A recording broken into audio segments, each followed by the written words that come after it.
Morning guys. Tayo ay nasa barko. Good morning everyone. Tayo ay nasa loob ng barko guys. Mag-aalas 5 pa lang ng madaling araw. Eh? So, dinig runta pligid ang runta pligid ang kan ich ist. Das Wasser ist nicht kalt. So, ayan. Diba? Maalis na yung barko. Maalis na siya sa pier.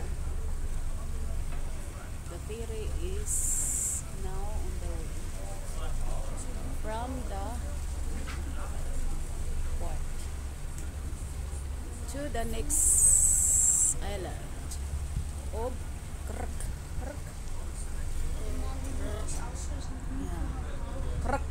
So, ang ganda sa loob guys, ayan, ang barko. Malinis sa loob, ayan sa malinis, tas ang daming space. Kasi, wala masyadong tao ngayon dahil September 5 na, so wala nang masyadong tao.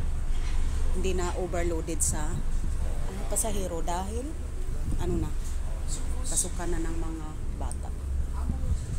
Tapos na yung closing. Tingnan natin baka makatulong tayo sa mga nagbabakasyon. Yan, mabasa ninyo guys. Yan yung kanilang website. Uy, wow. Das ist aber ganz dunkel.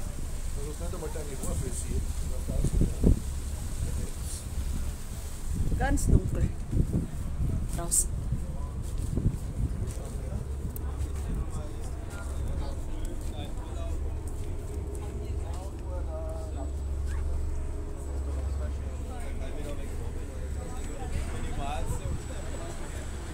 So, yan ang mga sasakyan guys sa baba. Ayan.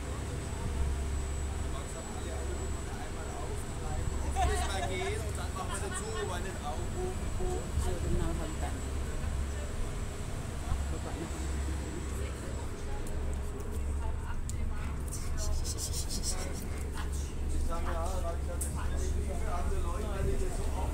So, yan naman ang hagdan na pababa.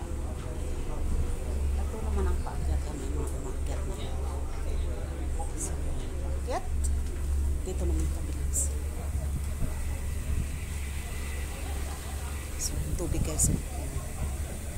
So, yan ang tubig sa ilalim. So, katamtaman lang ang temperature ngayon. Actual temperature is 26 degrees Celsius. So, ayan. Ayan ang barko na umaandar.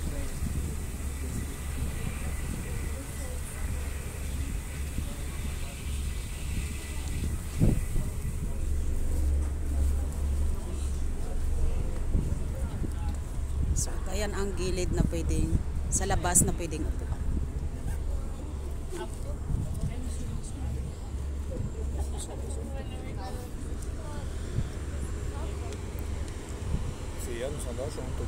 Ha?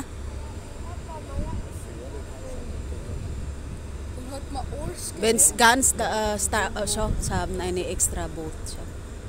So, ayan ang extra boat nila sa taas.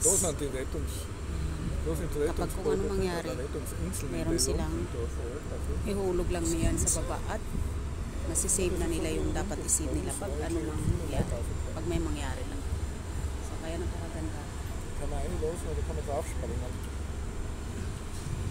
Ja, aber es nützt auch nicht, wenn es wirklich eine ganz starke Sturm, so wie da in Richtung ja, wenn es nicht so ganz extrem so wie in Richtung Alaska.